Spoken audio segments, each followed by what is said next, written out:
Good evening, everyone, and Miss America and all the ships at sea. Uh, this has been kind of an interesting week, and I can't wait to get to my main article for this. Whoa, my camera's doing all sorts of weird things. I feel like I'm in a Japanese movie. My my mouth is moving, but my sounds are not coming. Okay, so that's good. Let's go there. I think this is of course, technical issues because you have to have technical issues because why not? Um, you have to have them. So here I am. Oh my God, it is Autobot Al. You're back. Hi. Long time no see. Okay, great. I hope you get to that In-N-Out burger because I'll be jealous. Um, they keep on saying they're going to bring him to Florida, but yeah, I'm not seeing that happening anytime in the near future. There will be some in Tennessee, though. Oh, Barbara, how are you? Nice to see you. Okay. So yeah, it's been 5-hour drive. I mean, I like In-N-Out also, but you're right, 5 hours is a bit much. So I would find that so much. Oh, I have Raising Cane's, and honest to God, I would absolutely, positively recommend the hell out of it. The chicken is absolutely phenomenal, but the thing is, you have to like Raising Cane's, you have to like chicken, you have to like toast, and you have to like coleslaw because that's all they have. And there's Jamie. Hi, Jamie. How are you? Cool. Everybody's saying hello. We're all here, and that's great because we're all here, and we're all gonna we're all gonna be talking car stuff for the next I don't know hour and a half. I miss my grandmother's coleslaw. I do have the recipe though. She used secret recipe was apples. Got to put apples in. That's like the key. That's the key to great coleslaw. Not good coleslaw, great coleslaw. And also, when you do fried chicken, take the skin off. You have to. Raising Cane takes the skin off. No skin. You can't. You can't have good fried chicken with skin on it. It's just not. It's just not good fried chicken. That's just nasty. I'm sorry. It's just not right. And it has to be soaked in like buttermilk or something because otherwise, it's just not right. Pickle juice? Pickle juice? I can see pickle juice working. I like that idea. But you got to do something. You can't just have mayonnaise in there because it's just not a thing. Really, it's not a thing. So uh now I'm getting hungry. I had a big lunch. I went to Red Robin today and had their $9.99 freaking full meal. And God, I'm so full right now. And that was lunchtime, and I'm like dying here. So and until oh, the absolutely, the sweet pickles are the only way to go. I know no other way to make anything but with sweet pickles. So yeah, so tomorrow I'm actually going to be starting on putting my pad in for my trailer in my backyard, which is going to encompass me cutting a bunch of Florida grass and laying down about 200 blocks because I'm insane. Let's see. Red Robin. We're on food. I don't mind. I love food. So, Dennis, they're tearing down the Red Robin in my town and putting the Raising Cane's there. Oh my God. That's like that's like one of those Sophie Choice. Oh wow. That is that I know Red Robin, a lot of the bad not bad, but one of the poorer run versions of Red Robin are they're closing down the slower stores. But my God, to lose that, and then but you get Raising Cane's, but Raising Cane's doesn't have alcohol. Red Robin has alcohol, so yeah, that's the whole thing. See, that's what I mean. To be fair, Red Robin's going to crap. Yes, Otto. That's the thing. The underperforming stores are like, they're closing them now. Mine is like a rock star store, absolute rock stars. Everything's clean in there. The food comes out perfect. It looks like the menu when you get it. It's actually pretty cool. So speaking of pretty cool, the this this this happened this week. Let's see if I can figure out where I am. Okay, here we go. So this happened this week. It was the Woodward Dreams cruise, and I am probably going to do this next year.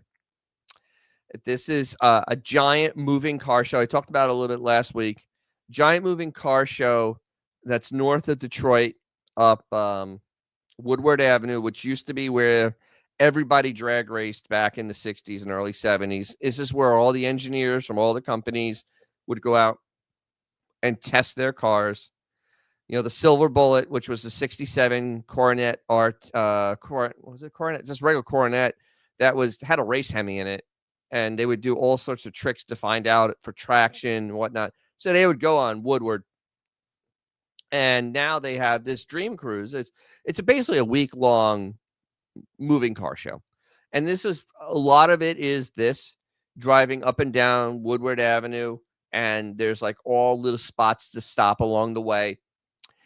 And there's old cars and new cars. There's some new cars here, but also there'll be prototypes of new cars because, like, you know, Chevrolet brought out the new Corvette, the ZR1, and then the animal thing they have. They ran that down there. There was just a lot of different cars that, you know, this is where I saw the flock of Thunderbirds in the early 2000s. This is literally one of those things you have to do as a car guy. You have to do this. It is literally the way car stuff should be. It's interactive. You're driving your car around. You're just absolutely doing what the car is meant to do. And best of all, they put a drag strip on Woodward Avenue. There's a 1/4-mile drag strip on the on the actual street that you race from light to light, and just like the old days. But it's controlled now. They have concrete barriers, and the police are there, and it's all you can just do runs, and it's absolutely the funnest thing I've ever seen. And on Wednesday afternoon, there's a place called the Donut Donut Hole, and they actually have the little Mopar get together where actually drag cars show up, like real 60s drag cars. It's the coolest thing ever. Yes, no, they run so far away. No, they didn't. Yes, I live my life a 1/4 mile at a time, unless it's only an eighth. So, but yeah, so this, like, you see stuff like this. This is the is that the new Corvette? Yeah, that's basically a full on. This is the McLaren Senna. You don't see many of these. So this is like an animal, and it's just rare as hen's teeth. Look at that, just a Buick Grand National hanging around in the parking lot. Viper, that's too common. And then you see like stuff like this, you know, rat rods, where, I mean, I love these things. And that engine on that is enormous. That is definitely a big rat motor, and that is crazy huge. I love it. I love everything about that car. And next to it, there was a Fox Body Mustang, notchback, 5-liter. Look at that. Yeah, yes, Barbara. It is. It's basically American Graffiti. It literally is. It's like a modern. They've been doing it for 30 years. It's literally that type of thing. In fact, the car manufacturers make sure they come out to this, because Chrysler had their 100th anniversary and brought out old Chryslers. And there's actually even a little parade that's like on Saturday. I'll do. Yeah, the rides are just, oh my God. So I'm really looking forward to going and doing this, because there'll be so many things I can just talk about from up there. I mean, I'll make videos for days on this. There's so many people I want to talk to. There's so many different things. Yeah, almost like Dragula. Yeah, sort of, kind of. It's in that vein. And I'll point back here. See right here, that's actually a newer GTO. The car that was just a little too bland, but that actually is a fast car. Look at that. Nothing like a little Pantera action. You don't see a lot of these. These are awesome. Oh, it's Anthony. Hey, Anthony, how you doing? So then you have stuff like this, where somebody took a 66, 64, big thing on there, 64 Plymouth wagon, and obviously put the big hood scoop because there's a Hemi in it. That's what they say. And of course, they had the surfboard down there tied down tight. This is, but this is literally, and then like some new garbage. Here's Cadillac with their appliance that no one's going to buy. And of course, a 480. There's a Ferrari 488 Pista just because. Why not?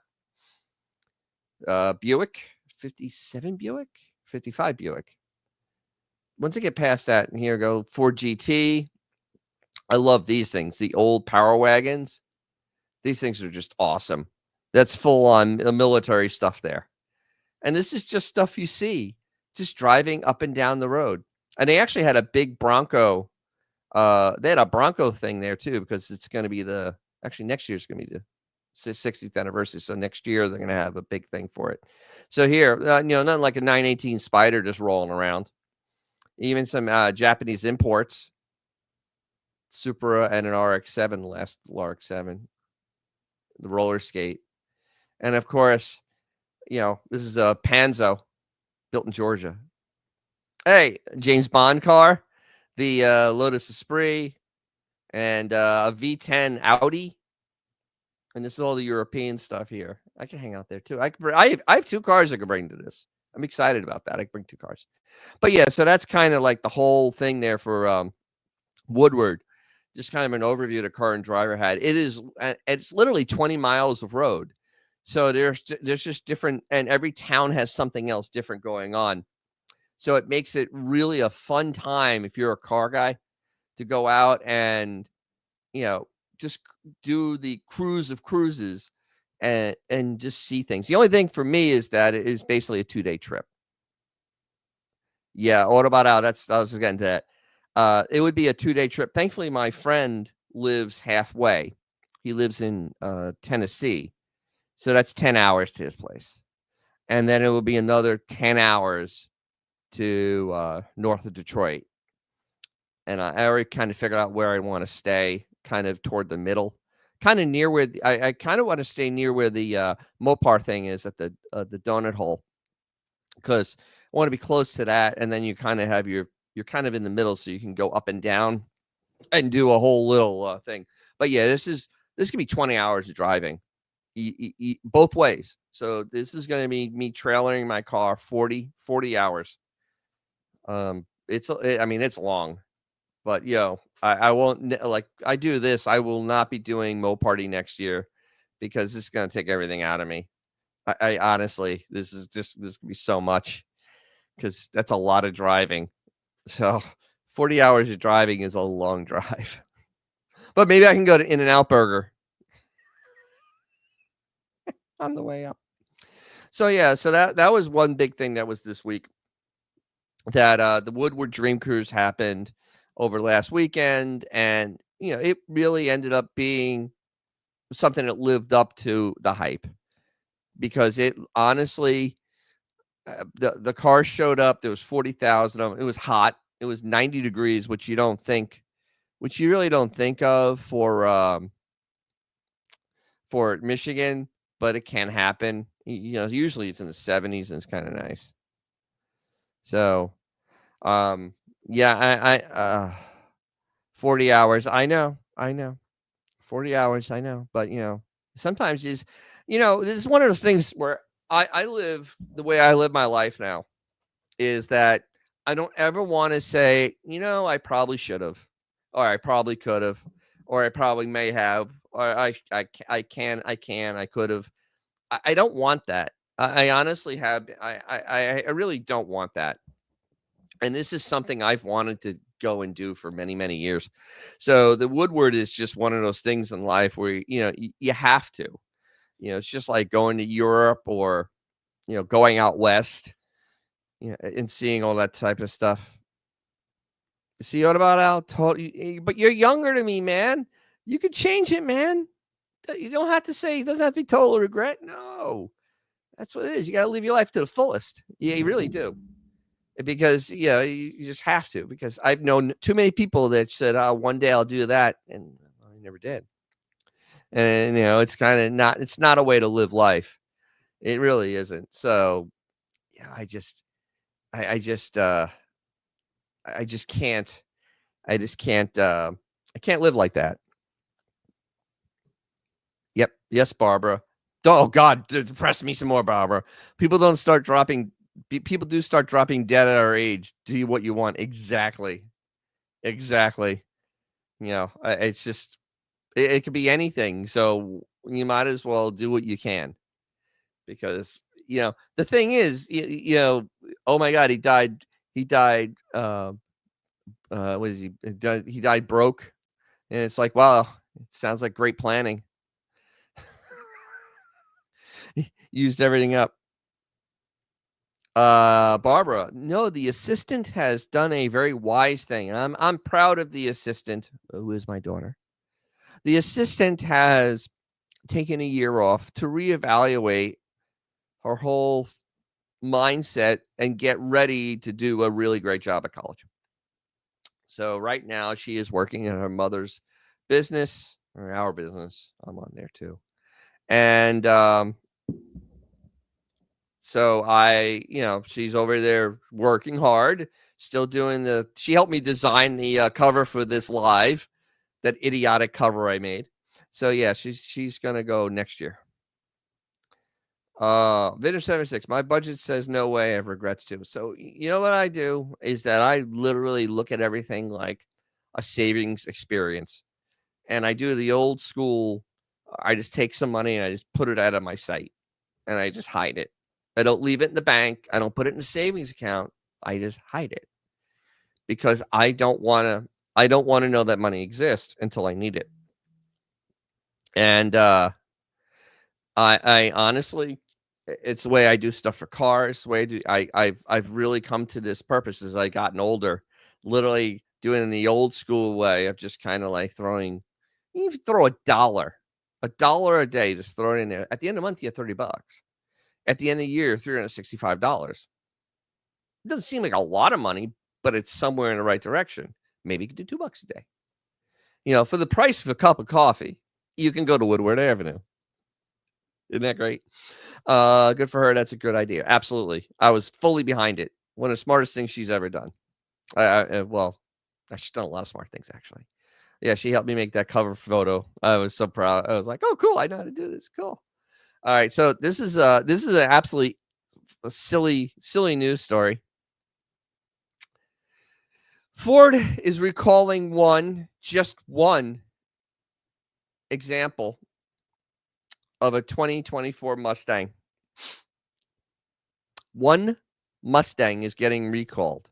How would you like to be this lucky guy or girl? I mean, yeah. Hey, your car has to come back in for a repair. So the Ford Mustang remains another force of the auto industry. The whole BS about how the Mustang's like a thing. Based on the automaker's filings with the National Highway Traffic and Safety Administration, according to the automaker's report, the impacted pony car, which was built on June 26, 2024, in case you're curious, was previously brought in for repair under recall 24C35 24V802. I love Ford's numbering and stuff on recalls. It related to instrument cluster and potential loss of side marker lamps and daytime running light functionality. Technicians were required to install a remedy that via the automaker software tool. So basically, they're supposed to put a software fix in. I mean, it's not rocket science here. The impacted vehicle in question did not receive the proper software. However, despite the dealer tool logging, the repair is completed. As a result, the instrument panel cluster may not illuminate at startup or while driving. Oh, that could be kind of a problem. I had that on our BMW cross country. This is a violation of the Federal Motor Vehicle Safety Standard number 101, numbers 101, control and displays, and 102, transmission shift lever, sequence start, interlock, and transmission braking effect. Good God.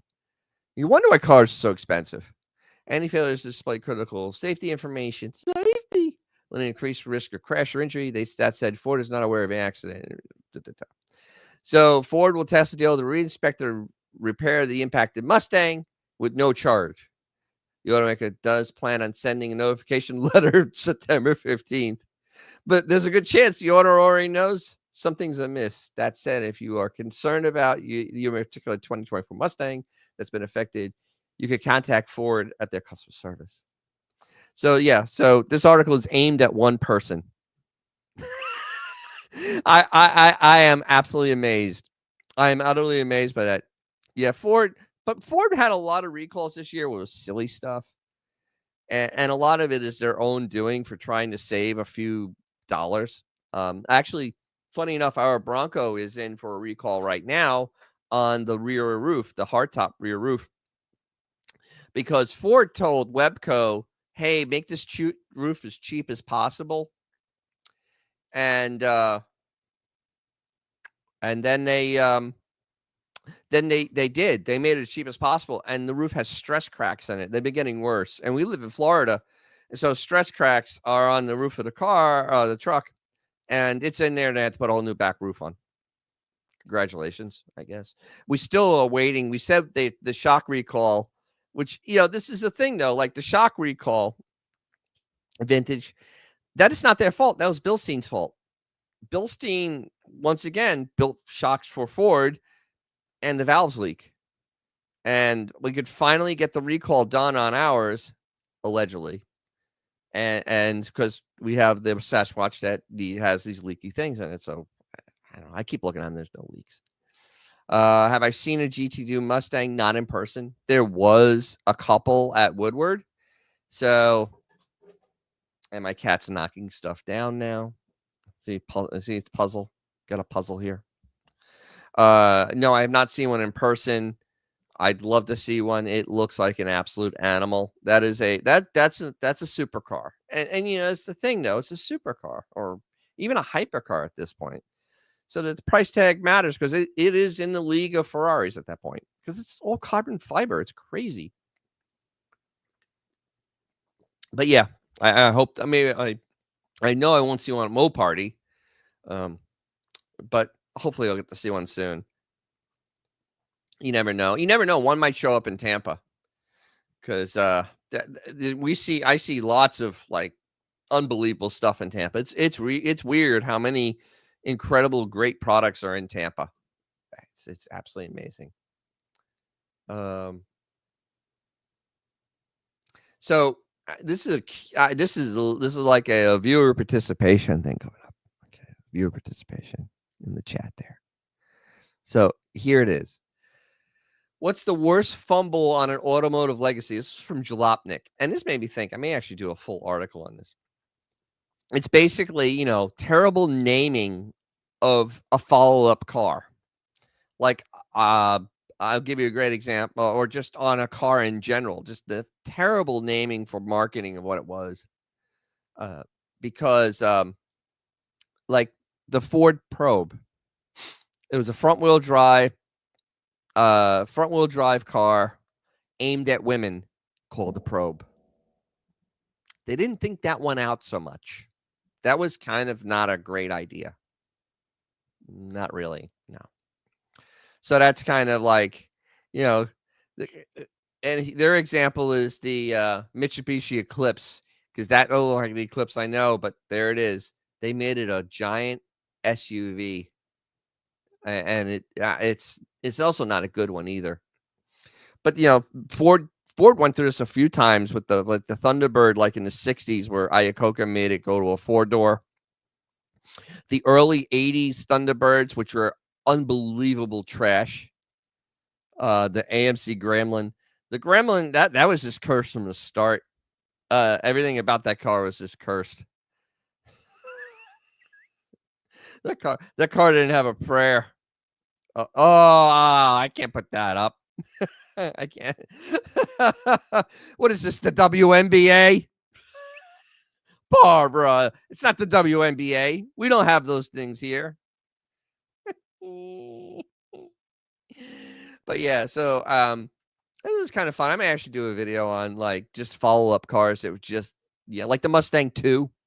That was something that was not great, actually kind of terrible. The early 80s Corvettes, which were like the 1980 Corvette, may be the worst Corvette ever made. I'll fight anybody on that. God, it's getting out of control. So yeah, it's just something I probably will. I think I'm going to do a thing on this. Just horrible decisions in car naming because I've just seen. Oh yeah, yes, the probe. Yeah, the probe was a really bad idea. But then I think Buick came back out with like the Grand National as a front wheel drive car. It was like, oh, not a great idea. I was like, oh, that really didn't hit the spot. Or the Impala that they came back out with in the late '90s, that was just it was just a front wheel drive thing that just it really didn't live up to the Impala name at all. It had a V8 in it, but the way they had to do the V8 in the car was just terrible. So I don't know. It's just something we go on there. And so one last thing before we get into our main subject matter tonight, which I can't drive 55. So this popped up on my feed, and this is something you don't see very often. A 1986 Dodge Daytona Turbo Z CS 5-speed that is now up to $5,100. Who says these things aren't collectible? So this is actually a really incredibly nice car. 55,000 miles on it. Still has the original wheels on it. It appears everything works. It's a CS, a California special, which I don't think I've ever seen one of these. Or maybe I haven't, just didn't care. But this has the 2.2 with the turbo, the 5-speed transaxle, and it has the actual Carroll Shelby handling package, the 15-inch wheels, which was a big deal. They actually had great speakers in it and stuff, and a great stereo system. So, I mean, this was their kind of attempt at a sports car. Unfortunately, this car, came out too early, I guess, for it to be anything. Because right now, at the year this car came out, this when the Mustang GT and the Camaro started becoming real muscle cars again with rear-wheel drive and lots of horsepower. And this had a front-wheel drive, and I mean, this stick is some of the stuff just looks so cheap in this car because it's based on the K car, like lightly on the K car, like literally most of the underpinnings are K car based, and you have this whole cheapness to the car.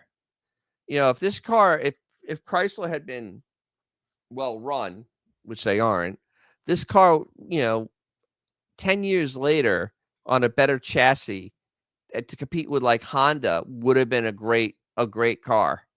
But in the mid 80s, it just has this really poor 2.2 in it. That sounded like a garbage disposal. Let's see, the red one was in a TV show. Can't remember the name of the show. Oh yeah, somebody had a red one of these. Does anybody know what the show that is? Because I don't. God, I don't have a clue. I never noticed these things. Oh my God, Benjamin. Yes, the Volkswagen diarrhea. Yes, but it did run. It had lots of run in it. Yeah, it was a very loose car too, right? I need to get a cop show on NBC. Oh, Hunter. Oh, with Fred Dreyer. Oh my God, we used to watch that in college all the time. I swear to God, we used to watch it when I was at college because we were all like football fans, and Fred Dreyer played for the Rams, and it was like, oh my God, go get him, Fred. And the chick on there was pretty hot. I think the chick drove the red car because Hunter did not drive this car. Too manly. Oh yeah, absolutely. She was absolutely that chick on Hunter. She was absolutely smoking. Absolutely. Also, does your assistant collect kitty eyes like for the? No, my assistant does. My assistant loves cats. Actually, truly loves cats. Yes, she actually helps with cats. She's very good at that. Yeah. So Oh, Stephanie Kramer. Oh my God. Now I had to do some research later on Stephanie Kramer. It's very, very important I do some research on Stephanie Kramer because I remember her. She had the 80s hair too. She had she had everything going. Stephanie Kramer had everything going in the 80s. So do some further research. She was very pretty in that. It was actually a good show. Hunter was actually a good cop show. It really was. It was a good cop show. And I enjoyed it. And all those cars and all the shows in the 80s had decent cars in them. And that was kind of the thing, though. Like they actually, and I guess it's kind of one of those things now where I can't really name a show that's on TV, and nor can I name a car on the show. Like there is the show Duster, but it's on a 50-year-old car. And so honestly, and I just read an article. Yes, curly dark hair, absolutely. I just read an article, and it's kind of interesting how what's really and I think I've touched on this before and some of my other stuff. And just before I get into the meat of this live, the that the newer generation. Oh yeah, Hardcastle and comic. See, here's the thing: like the newer generation doesn't have like I'm talking like kids under 20. They don't have TV shows like Hardcastle McCormick. Had really cool cars in it. Or even like have the replays coming on where it's like the cars aren't that far out, like Kojak, because they had some cool cars on there. Even Magnum PI with the Ferrari, but then you had the Dukes of Hazzard, which not only did it have the General Lee, the '69 Charger, well, whatever, but there was Daisy Duke had a Roadrunner. She had a '72 Roadrunner. She had a Jeep. All the cops drove Coronets. It was all these different things. And right now, all those kids under 20, this generation, there's not a lot for them to associate with cars. And then all the car manufacturers, all the car manufacturers, they everything they have that's high performance that somebody can get into is stupid expensive. Like a Mustang's $50,000. Used they're $40,000, and then you can't afford the insurance on them. It's not like it really isn't like when I was in the 80s. Like me in the 80s. I got my Charger, it was $800, but yes, the Waltons had a Model T. Absolutely. Yes, and Stingray. Yes, that's what I'm talking about. These shows had these cars in there, and it's like it was a pinpoint for like, oh, and you just saw a cool car in the show. Even Mission Impossible, they had like a Challenger convertible. They had a Corvette in that. They had a Monte Carlo. They always had an Imperial. Like the bad guys would always be riding in an Imperial. So you had all these really cool cars besides the manufacturer. But yet TV shows had the cool cars and all worked together, and it kind of made a whole desire for it and kind of in your mind wanting these things. But like back what I was saying, like in the 80s, I got my car for $800, and it was just rare enough that I wanted to keep it. But the thing is, I probably could have gone out and gotten a 446 pack car, and probably got it for $1,000. Honestly, I mean that's the sad thing back then is that I could have picked up other cars, but like my forefathers, the Guinea forefathers, we didn't really think that far ahead, and it was like, oh, it's a lot of money. But honestly, really looking back, yeah, that was time really to get some other stuff, because right now to even get my car, you're talking so much money at this point that I just don't know. So it's really weird. All right, let's get into to this insane article, because I have so many thoughts on this on this so much. I have so many thoughts on this. Okay. So this is yeah. God, the whole news thing. Okay, so here we go. States rethink long-held practice of setting speed limits based on how fast drivers travel. So this isn't states. This is whatever this news organization is projecting on people that they're going to reset the way they actually do intelligent things. So, and how do I start with this? Rose Hammond pushed authorities for years to lower the 5 mile per hour speed limit on a 2-lane road that passes her assisted living community, a church, and 2 schools, and a busy park that hosts youth sports leagues. What are you waiting for? Someone to get killed? The 85-year-old chided officials in Northwest Ohio. Amid growing public pressure, Sylvania Township County engineers to analyze whether Michigan's road posted speed limit is too high. The surprising answer, technically, is 5 miles per hour too slow. The reason dates back to the studies on rural roads from the 30s and 40s and still play an outside role in the way speed limits are across the United States, even in urban areas. The voices for emphasis. Born from that research was a widely accepted concept known as the 85% rule, which suggests the road's posted speed should be tied to the 15th fastest vehicle out of every 100 traveling in its free-flowing traffic, rounded to the nearest 5 miles per hour. Now, in some states, with a nudge from the federal government seeking to modify, if not replace the rule, we're setting guidelines for how local engineers should decide what speed limits to post. So here's the little do-gooder, 85 years old, God bless her heart, but you don't drive anywhere, honey. It's okay. It's all right. You're trying to help, I guess. The concept assumes that a road safety speed is one most vehicles travel, neither too high nor too low. If the drivers think the speed limit should be raised, they can simply step on the gas and vote with their feet, as an old brochure from the Institute of Transportation Engineers once put it. Yeah, I'm going to get to that, Barbara. The problem, the approach it creates is a feedback loop, and this is not true. Director, member program, National Association of City Transportation Officials. People speed, then speed limits will be ratcheted up to match the speed. We'll address that in a little bit.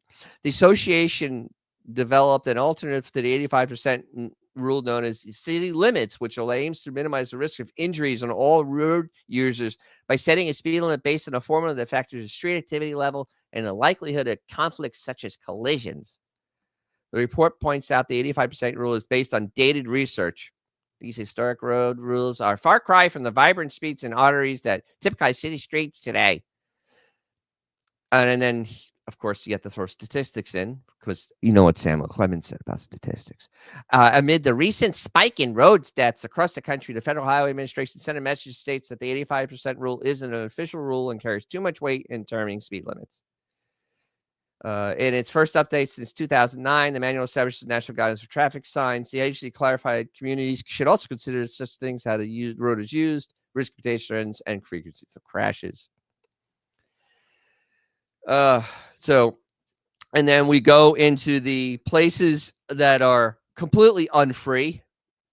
Under its 20 is Plenty campaign, Wisconsin, which is a hellhole. Capital Madison changed signs across the city this summer, lowering the speed limit from 25 to 20 miles an hour on residential streets. When Seattle took up a similar step in a pilot program 7 years ago, not only did it notice a decline in serious injuries crash, but a 7% in the 85 percentile speed, according to Division Zero District, which is also something very insidious right here. Vision Zero is not what it seems. California embraces the 85% ruling. The more states as its basis set up speed limits. Legislators allow local governments in recent years to depart from the guideline. Blah blah blah. So it doesn't, and this is really the point. It doesn't really matter what number you put on a sign. The average driver drives the nature of the roadway. It would be pretty unfair for a government to build a road to encourage people to drive 45, put a 30 on it, and then ticket everyone that they built the road to do. This is the road she's complaining about. That looks like a 55 to me. I don't know about you. And then 80 is the new 55. Everything has to be a big, scary thing. So let me first of all, I take umbrage with this very severely, and I really do, because where I live outside of Tampa, kind of semi-rural, it's kind of in between, and I have roads that are, oh boy, that storm looks bad. I have roads that literally are straight lines with no intersects in them. The speed limit's 25 miles an hour or 30. Seriously, I wish I was kidding. It's like they're either 25 or 30, and you are crawling. And I mean, the road is like there's nowhere to get off. It's literally a connector road, and you have like miles to drive. Miles. You have miles to drive, and you're basically like going slower than a bicycle. And all this is for friggin' safety. And safety, as Franklin said, if you choose safety over freedom, you deserve neither.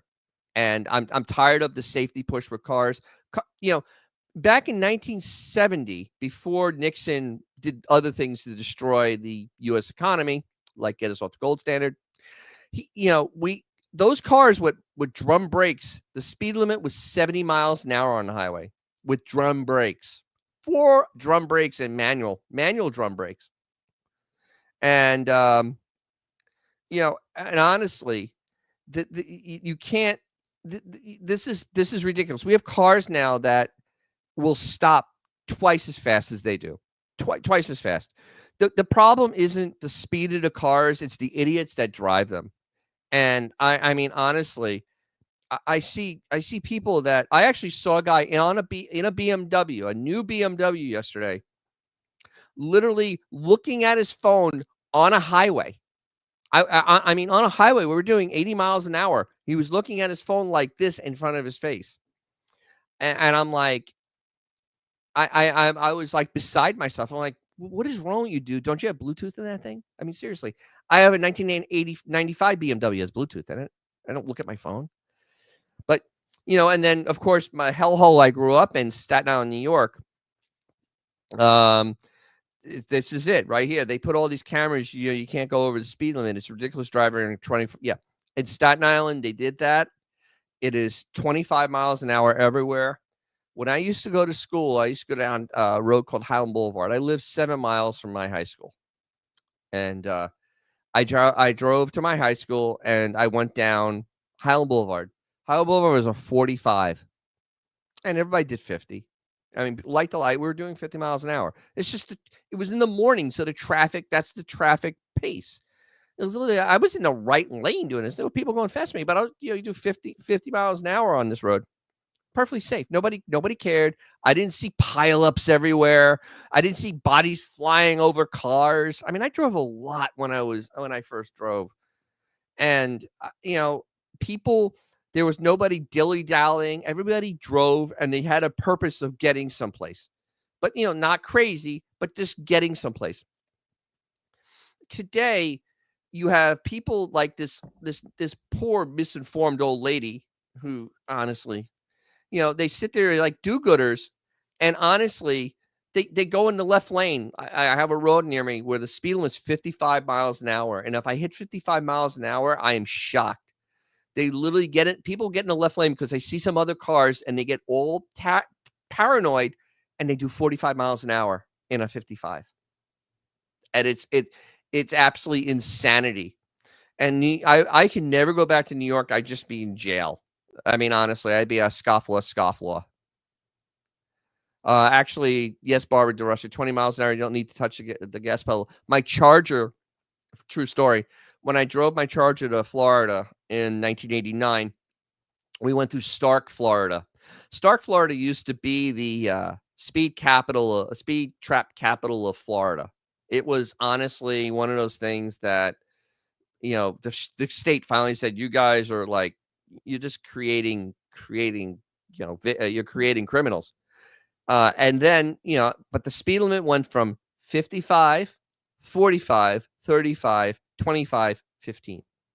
through the middle of town. It was 50 miles an hour. My Charger with the original configuration, 318, 276 gears. I couldn't idle at 50. I actually rode my brakes through the entire town. I could not idle at 15 miles an hour. I was idling at 20. Just because at like 1,000 RPM with 276s, you're doing 20 miles an hour. It's just no way about it. Once it gets to third gear, you're doing 20 miles an hour.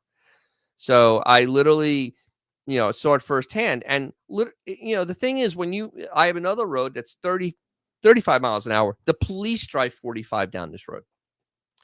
And literally all these towns and people like this totally misinformed old lady, they do this on purpose to make criminals out of us. And then the insurance mafia gets on you, and the insurance mafia extorts money out of you every year because you did something by driving, you were speeding, whatever the hell that means. And honestly, it's truly horrifying at this point. And now I understand why the assistant doesn't want to drive. Because it is miserable now. It isn't it's nothing like it was in the 80s and 90s to drive around. They literally have made driving miserable, and people don't drive like adults. I don't know. And children are just dumb. I mean, when I don't know about you, but when I grew up, we didn't have crossing guards. We didn't need crossing guards because the nuns told us, look both ways before you go to the street and never assume a car's going to stop. I actually have almost hit some kids. Literally, I came to a stop sign and I'm making a turn and they're on a bicycle and they were 20 feet down the road and didn't come to a stop at the corner and went across the street without stopping. I'm like, and this is like, I have no idea. It's like they think that every car is going to stop for them. That's not the way it works in life.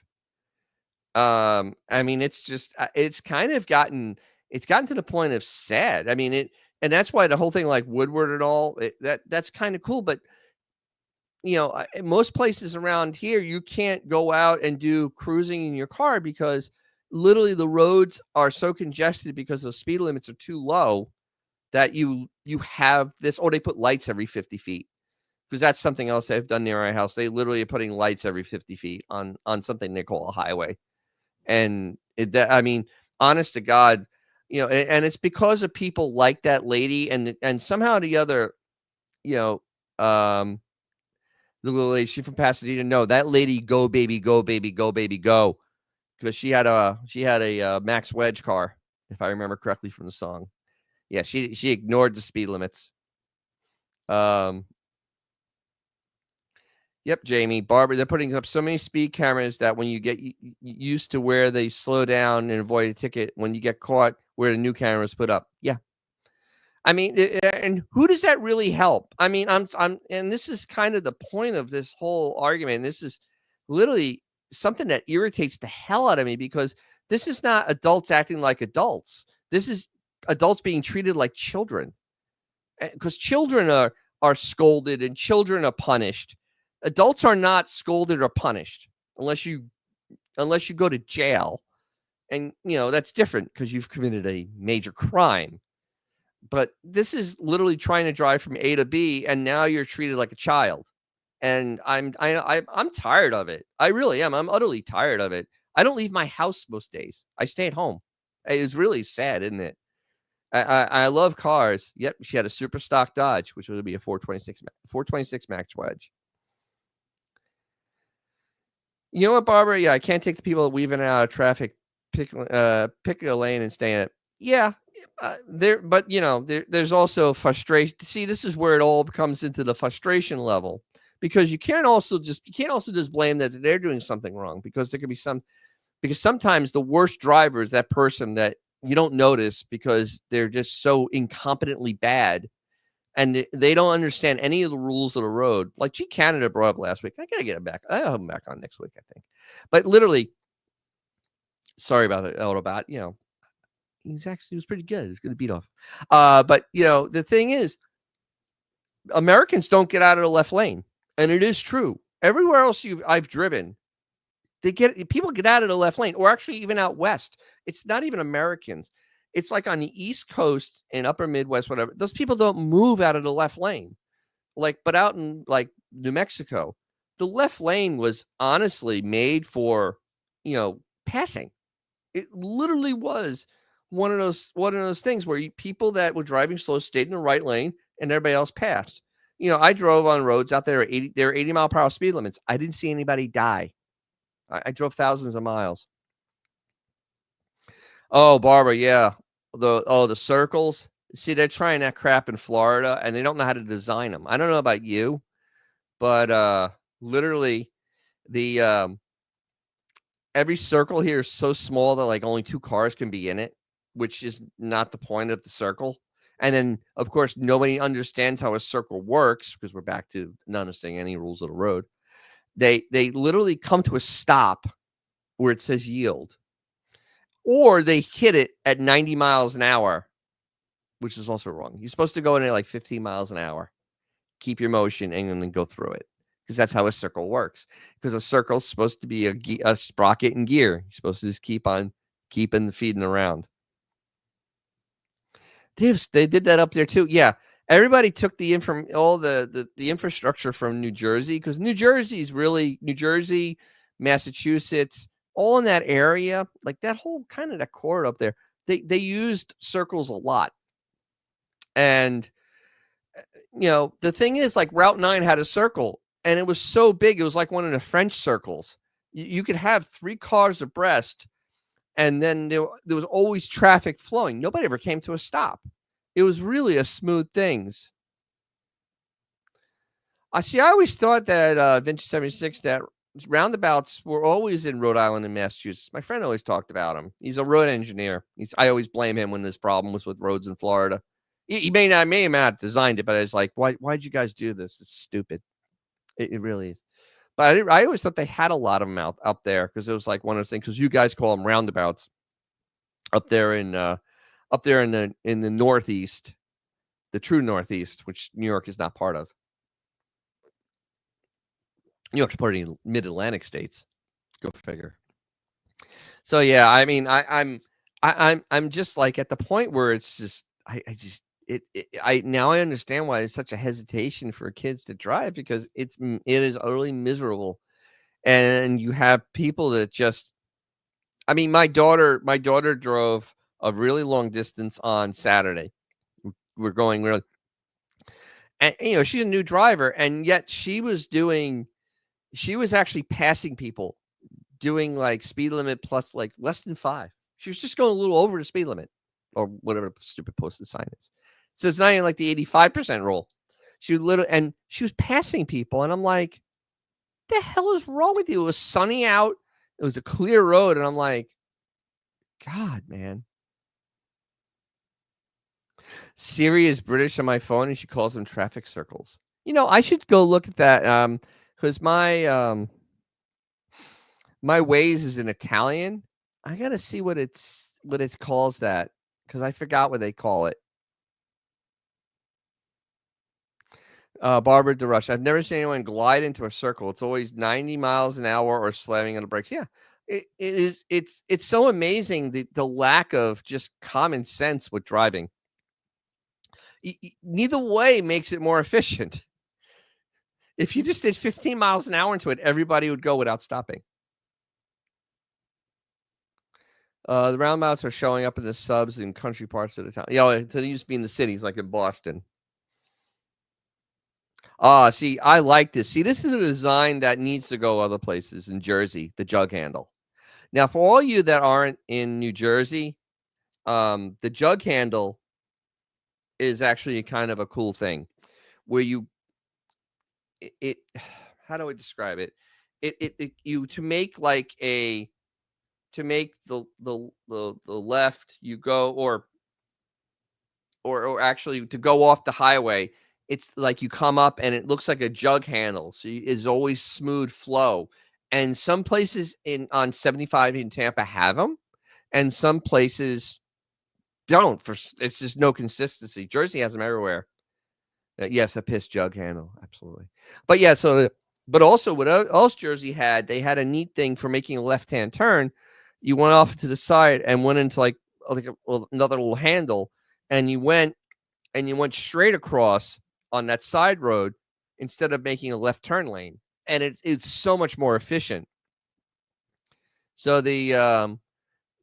so you had I love that idea. And then actually in Michigan, you can't even make a left hand turn. Michigan, you have to go down, you have to make a right and then make a U turn, which is insane. And yeah, that's what I was talking about. The way they took a left hand turn in New Jersey. Yeah, I corrected myself because you went off to the side and you went on the side road that went through to go across to make that left hand turn. They had no left turn lanes, which actually made the traffic move better. Like 1 and 9 for the amount of volume of cars that was on there moved incredibly well. And it was because they didn't have turn lights. And without turn lights, you save like a whole bunch of cross traffic. So basically, the only thing that's lights for is this way and this way. That's it. And it's really much faster. Florida hasn't figured that out yet. We have the incredible what those things called, the stupid crossover highway things I have near my house that does not work. It literally is one of the worst interchanges I've ever seen. I can't remember what it's called. The uh yeah, my friend the engineer talks. Oh, these are so uh they're they're so great, and I'm like, no, the diverging diamond. This is probably one of the worst things I've ever seen in my entire life. The diverging diamond. I have one by my house, and I don't know if you guys have one of these by you, but I'm going to show you a picture of what it looks like, because this is stupidity on another level. So the traffic going from here, from the left, crosses over to the right. Now there's a light here for them, and there's a light here. So this isn't smooth, and you have to reduce speed for this because of the sharp movement. So say this is 55, this has to be 35 because it's so sharp and tough. And then it doesn't have its own lane to come out. And here you end up having two lanes merging into two lanes, which then merge into a lane to get on the highway here. And it is an absolute cluster.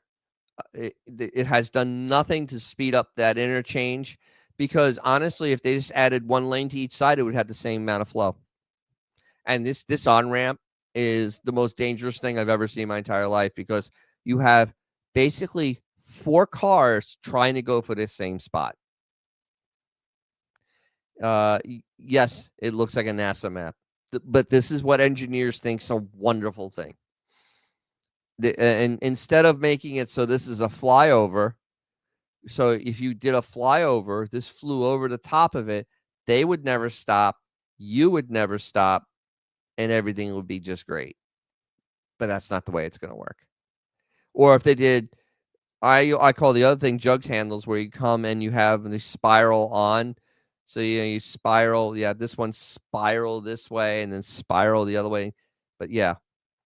Oh, vintage, yeah, they have them all in Florida now because it's all the new rage.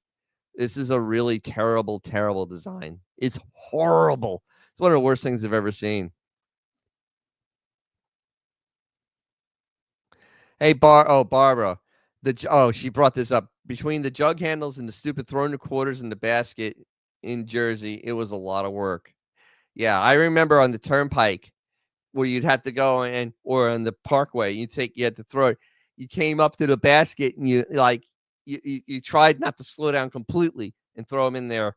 But then you had all the it's such a Jersey thing, where you'd have like a charity and they would have like a target on like a 55 road and want you to throw a quarter into the bucket, because everybody can't avoid a challenge.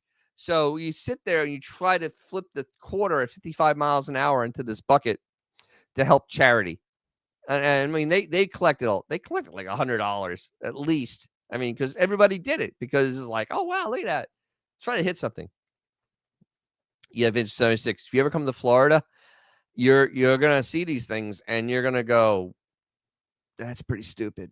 The one by me is incredibly stupid because this upper one, there's no turn lane to get on the highway here, and it's a really steep turn. Thank God we don't have ice, because literally in the wintertime, this would be an absolute crash zone. Absolute not a crash zone, because it's off camber. So you try and do 40 miles an hour off camber. You go, and there's a big drop off here and an ice rink. Yes, we have an ice safety rink. It's awful. So it's absolutely, but this is how, they view safety now. Do we have something similar to that and they call it a spoon? Yeah, yeah. I'm trying to think. Let's see. Let's look that up because I'm trying to remember all the silly names I had up there. A spoon. Spoon turn, right? On a roadway, because New Jersey came up. Actually, New Jersey. What was the spoon? I'm trying to think what the spoon was. No, can't figure it out.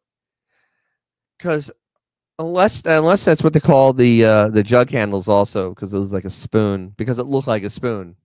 I think that's what the other name, because it had several names. But I always remember driving down 1 and 9, and it was always a really pleasant drive because everything moved north to south. There was no turn lane, so you didn't sit there for an extra 15 minutes waiting for stuff to turn.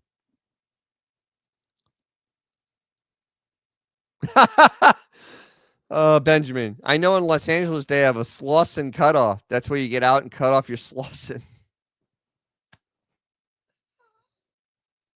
This is why I do this. This is why I do this, for the Benjamin jokes. This is why I live here.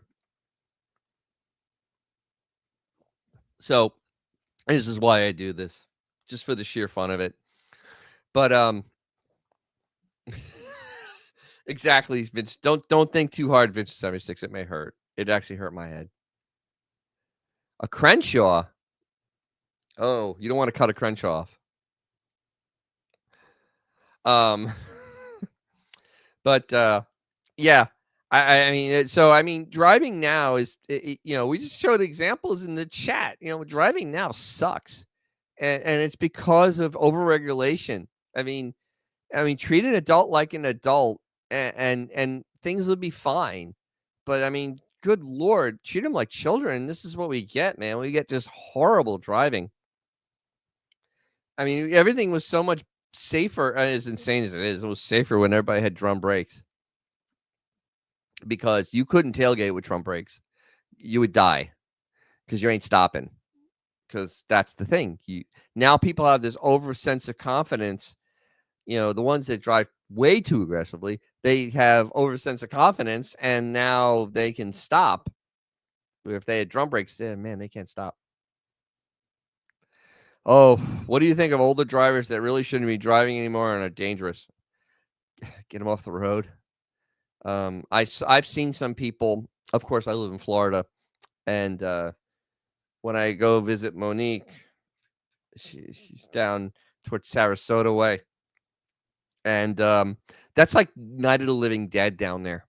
And there are people driving, and they're really old when they're driving like this. Their mouths hanging open. Yeah, that's how, the license needs to go away at that point. There's no way that they have any type of reaction times. So yeah, I mean, I actually like the German way of doing things. There's certain things I like Germans do, and like the way they build cars, the way they regulate driving. They and they used to be better at it, but now they get a little weird with the touchy feely. But you took a real test, and then you actually had to earn that right to really drive on the Autobahn. Do this. You had to have good skill sets, advanced skill sets. Because here It's like literally like, okay, you know how to park now. Okay, you know how to turn on a signal. There's something about braking, and it's really not.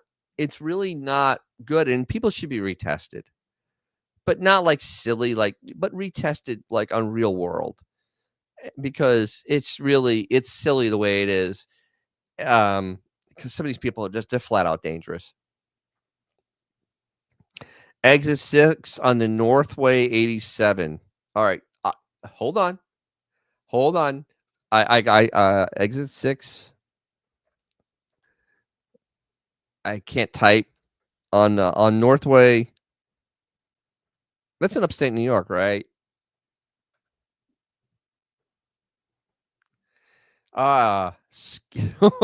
Schenectady. Right. It's exit 6, New York 7. Is that Northway 87?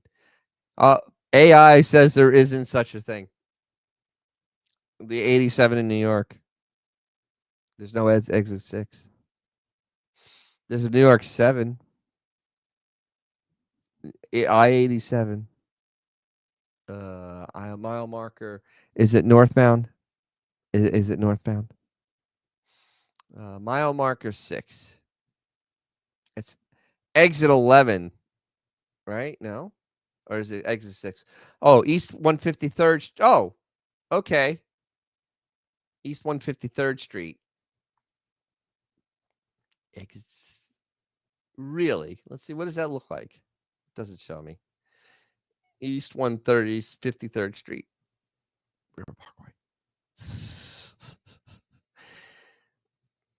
No, I think that's New York, right? Because this is at the end 153rd up in the Bronx. Do. Exit in Latham. Is this it? Oh, by Albany. Okay. The upstate. Oh dear God.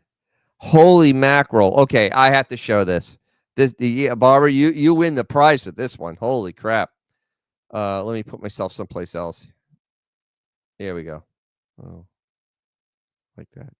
All right. This is insane. This is utterly and absolutely insane. Utterly and absolutely insane. There is an X. There is a cross here. I don't know what's going on at this thing. I mean, I don't know what's going on here. What is going on this road? Like literally, there. What's this? Why is there an X? How do you drive on this thing? This is craziness. Here's an aerial view of it. Why? Who thought this was a good idea? Like everybody meets in the middle. This is insanity. You've got to be kidding me. At least the hotels are cheap. But look at that. That is literally, this bridge is too small. So it's basically where you have the a clover. Well, yeah. No, it's not even a clover leaf. It's kind of like a clover leaf. Where you have them come in, but you have like, I can't even understand. Like the bridge is too small. Wow. I just close my eyes and go, dear God. That is insanity. That's the spoon. That's what that is. Yes. The spoon, because it looks like a spoon at both ends. Yeah, these I hate.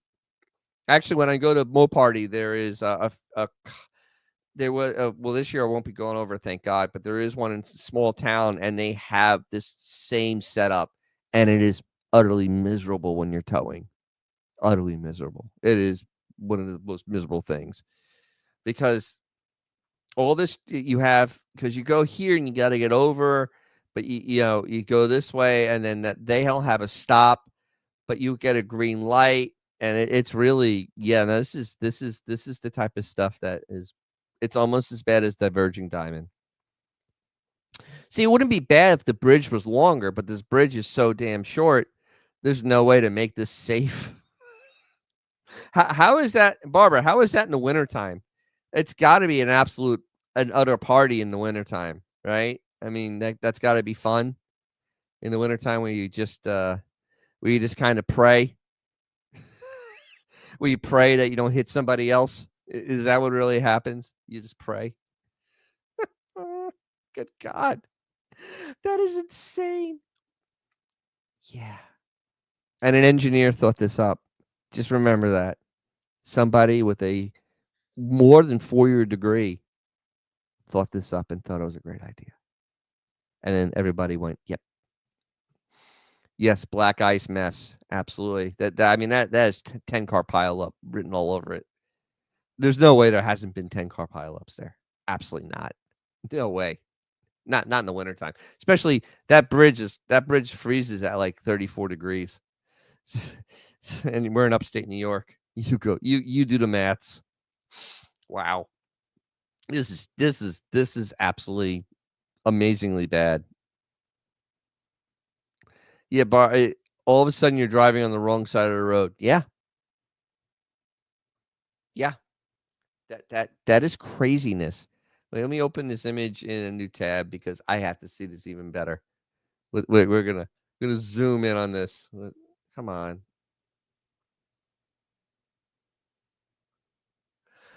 That is the most insane thing I've ever seen in my entire life.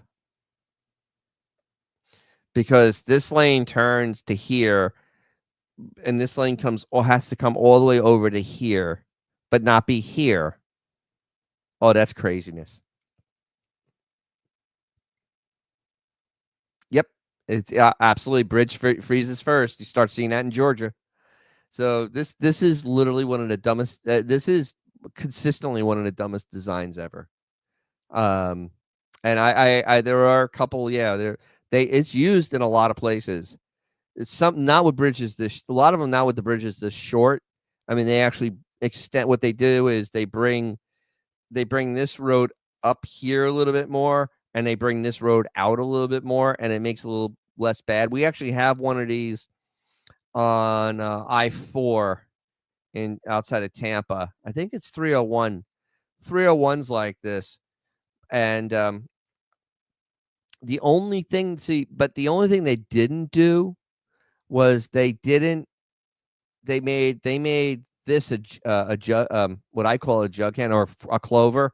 They made this a clover, so this traffic going this way clovers back this way, so you don't have this, and then you have the southbound lane over here, so you don't have. This is insane. Uh, Dennis, you need to go up there and film it on a dash cam. No, no. No. I will film well, if I drove over the one I'm gonna go to boat party, I will have my camera going while I'm driving. I will literally if I come to something this insane, I will film it. Actually, I think that, in Bowling Green, there is one of the exit oh god, there is one in Bowling Green. The same silliness. It's actually identical if I now that I think about it, but I never had to do any of this craziness, but I did have to go across and then go southbound, and yeah, yeah, no. Wow. And they worry about us driving, and they make something like this that there's no there's no rational there is no rational reason for something like this. Because literally it looks like you can just go It looks like you literally can just go like this. Wee, wee. Get off and you just go back south without getting on the other side of the road, which I think would be dangerous. Same thing over here. You go wee, which means you're going on to head on and head on the traffic. I don't even know how you would do that because, like, if you have to make a U-turn, do you come up here? You have to go all the way over here, and then you go back down this way. You get past this center point, so you're not on the wrong side of the road. I so infrequently see this type of stuff. This is craziness. Exit 6. on 87. That is wow. Barbara, you have utterly and absolutely just blew my mind with this thing. Because the aerial view really takes the cake on it. It really does. It really shows you this is insanity. Oh well. All right. So if you have anybody have any questions, comments, anything you'd like me to go over, doing a video on, anything like that, because I just did a video on no, they do. Oh yeah, manufacturing coming back to the United States ain't happening. Yeah, I feel like blowing my mind. Actually, I feel like blowing my mind up. That's the full. Jesus, the, it's hurting my head looking at this. I have this on a 24-inch screen. I need to get it off because it's hurting my head now. I'm getting a little dizzy. Very much getting dizzy. One more food thing question. Thoughts on the Cracker Barrel? There's no controversy. Lady's an idiot. The CEO is an idiot. Cracker Barrel is Cracker Barrel. And you have the cracker sitting next to the barrel, and you put all the crap on the wall, and you serve good food. I don't know what she's trying to prove. I don't understand businesses. Cater to your customer you have. Jaguar learned, cater to the customer you have. Don't try to chase people. They're not coming. It used to be a quaint little place that had pretty cheap food that was okay, and it had silly stuff in the walls that you talked about, whatever, in a little candy shop. But now, and the thing is, my wife is a cracker, and in Florida, that is a real term that it's brought from the cracker whips from the cowboys they had down here, and they had whips and they cracked. So every person that's born in Florida is a cracker, and so the Cracker Barrel is like, and then the other thing is the Cracker Barrel. What it's named after is the barrels that were in the country stores full of crackers. So there's a whole bunch there, and literally, I mean, the guy sitting next to the Cracker Barrel. I mean, literally, it's like it's the whole thing. You don't have Cracker Barrel. You're not missing anything. It's not very good. I haven't gone there in maybe 6 years, and last time I went, they made corn muffins so dry that there was no amount of butter to actually make them tasty. It wasn't very good. Now I have no reason to go there.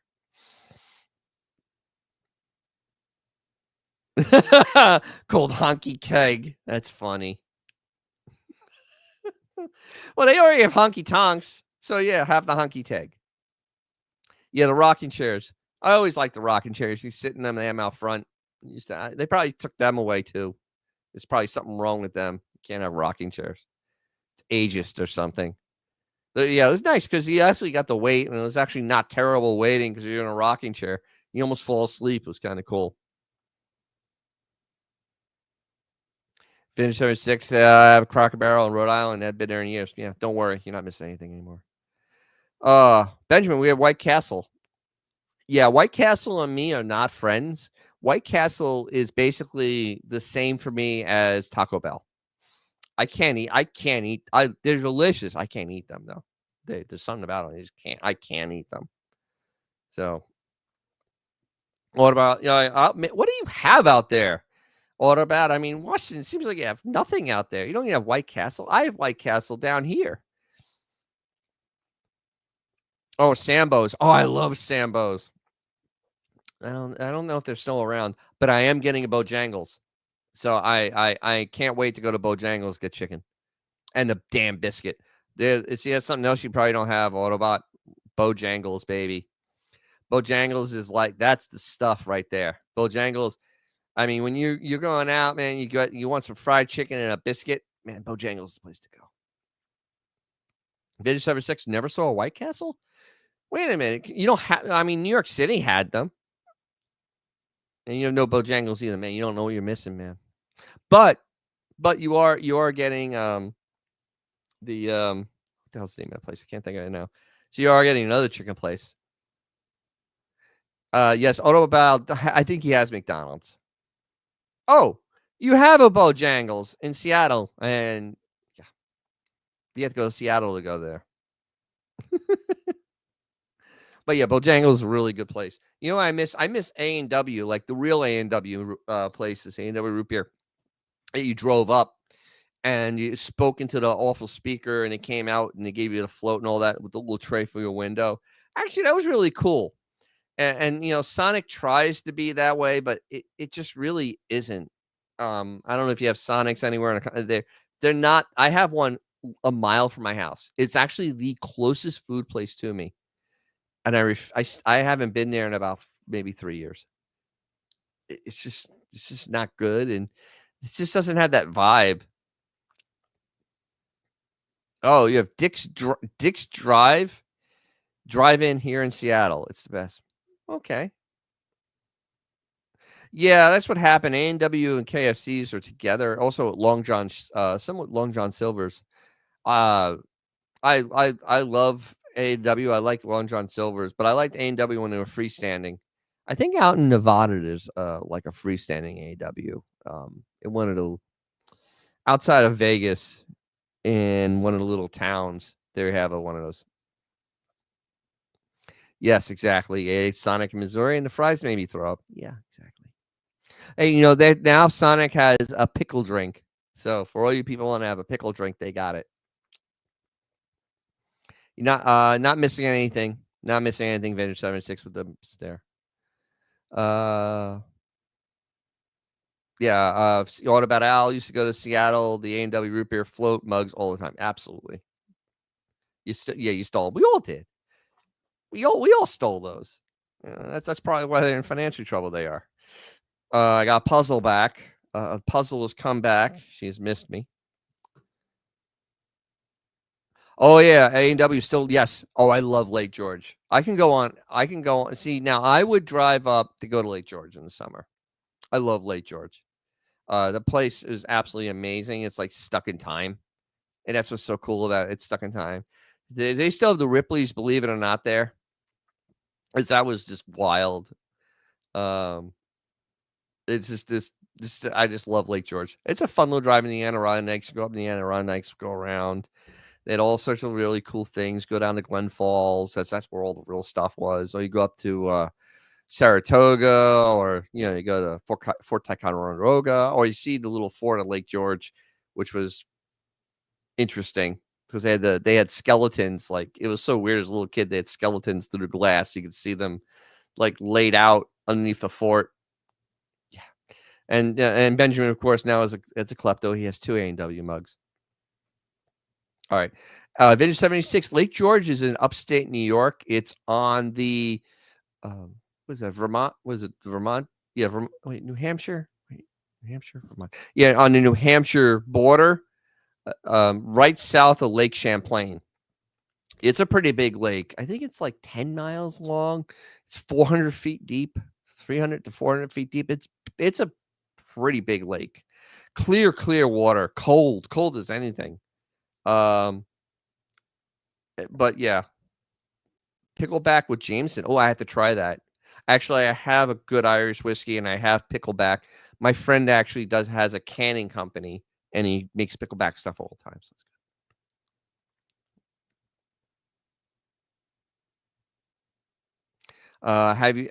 Have you seen the Lake Monster in Champlain? That's what you said.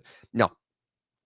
I just went to Fort Ticonderoga up there and looked out and had all the stories and stuff. It's beautiful. It's a beautiful place to go. It's a shame it's in New York, but it's a beautiful place to go. Oh, of course, Barbara. The main drag is still the same in Lake George. Of course it is. That place never can change.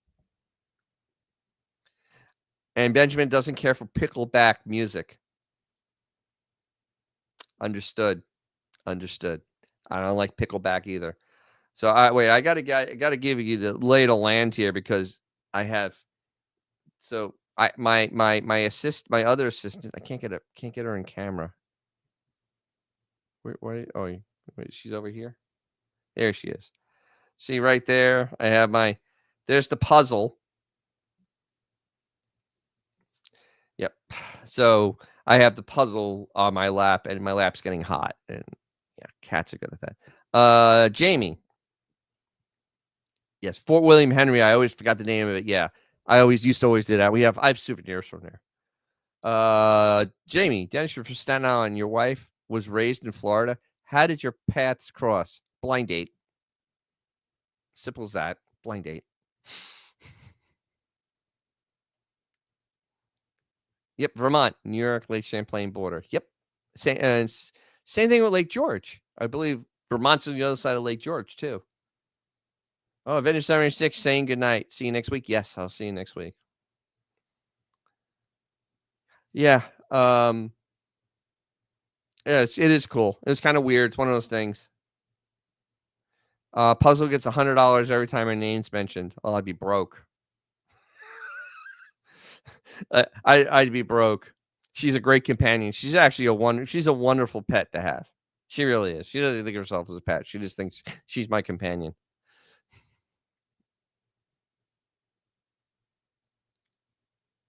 What champ is the Lake Champlain monster? Yeah, but I've heard of it. Never seen it. It's a big. I mean, it's a big lake too. That's 400. What is it? 30 miles long. What is it? 30 or 40 miles long. Like I think the deepest part's like 400 feet. It's craziness. Going fishing in those lakes sucks, especially if you're just like doing old school without a fish finder or whatever. You could fish for hours and not catch anything. That's why it's called fishing, not catching. So, yes, the name of the man monster is Champ, which I've never seen. His nickname. Yeah, but that part of the world's really pretty. June, July, and August. September, it starts getting absolutely cold and ridiculous. And yeah, no, I may go back there one day. I know I'll never go back to New York City again, but I love to go back to Lake George at least once. I find that area so beautiful. I love that type of stuff. It's just me though. So, but yeah, and but then again, I'm gonna take. Hopefully, I can take that long trip up to. If everything works out, nothing goes weird, I can take that long trip out to Michigan. And I could stop in Toledo on the way up to the Woodward Dream Cruise. On the way home, and eat at Tony Paco's again. I love Tony Paco's. Absolutely most famous place, the best place in Toledo to eat because it's Toledo, and honestly, it's Hungarian food. It's actually really good. The best German potato salad I ever had in my entire life. So there's that. And you get to get walleye when you go up there, Michigan. I like walleye. And the only other place I can get walleye is Culver's, which we have here, which I love. I love Culver's. One of my favorite places. Actually, they do car stuff. Culver's does car shows and all. That's actually a really great place for car shows. Because they have, bring the kids. They have custard and stuff. It's like a whole thing. So, yeah. But, all right. I think we've run down the path. Yes, you have Culver's. You're in Wisconsin. It's where they started. I love that place. Everything about that place. And they make oh,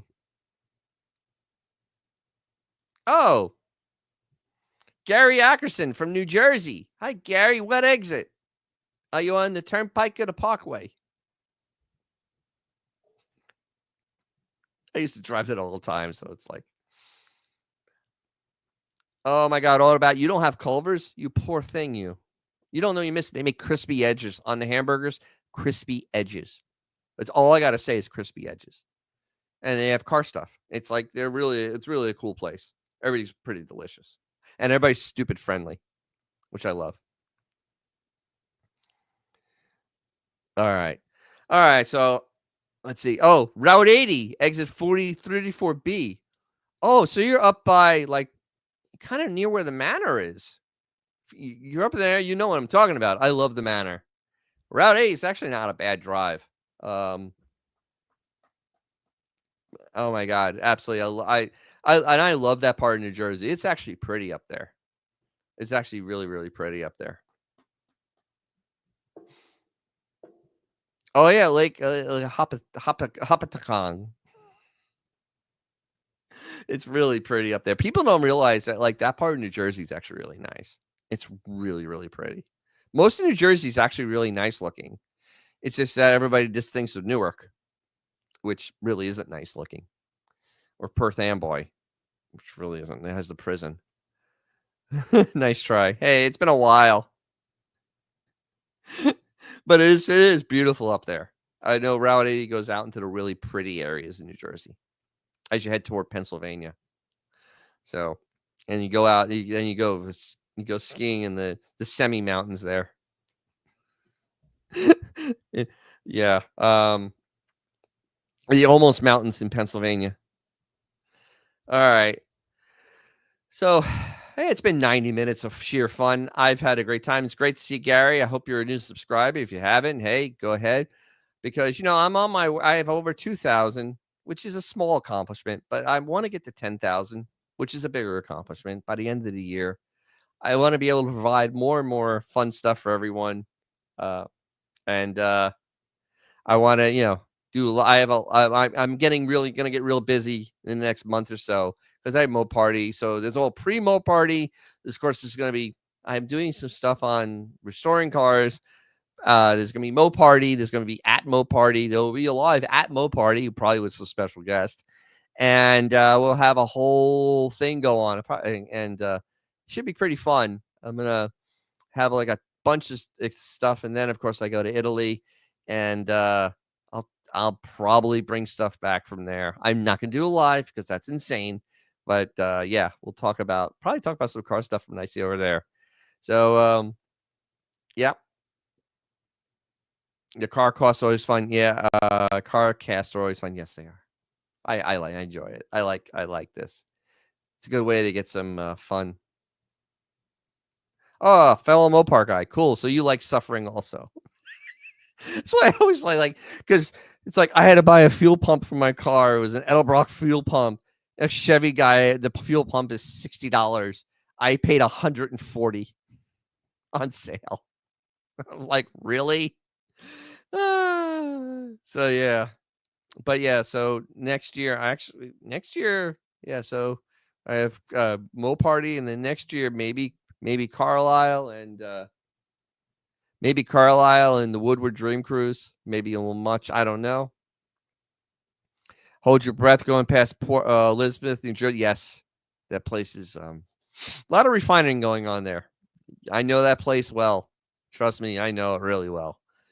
Yeah. When you live in Staten Island, you go through Elizabeth a lot. Yeah, we used to go to Woodbridge Mall, so there's that.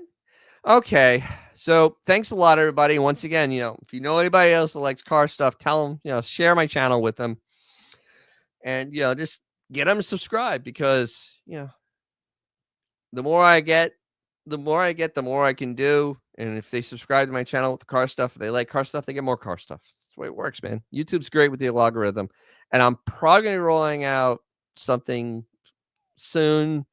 So we'll see how that works. And I will see everybody next week, same bat time, same bat channel.